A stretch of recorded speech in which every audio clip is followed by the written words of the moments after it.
Hi guys! Good day everyone! Magmamarinig po pala ako ng tandoori chicken breast.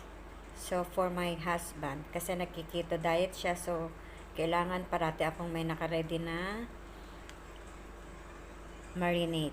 Chicken marinade. Now, I'm using chicken strip breast part.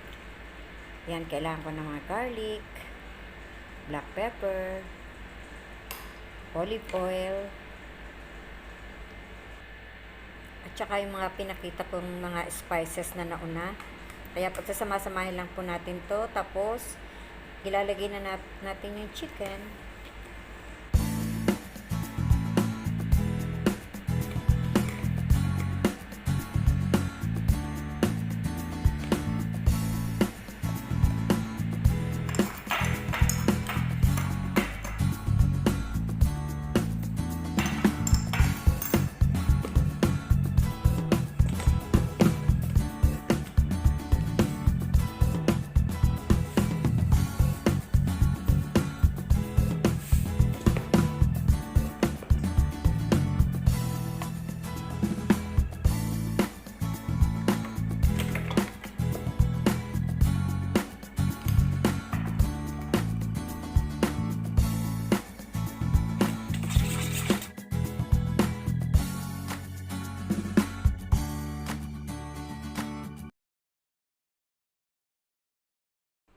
Yun nga palang kompletong ingredients ay ilalagay ko na lang po sa description box.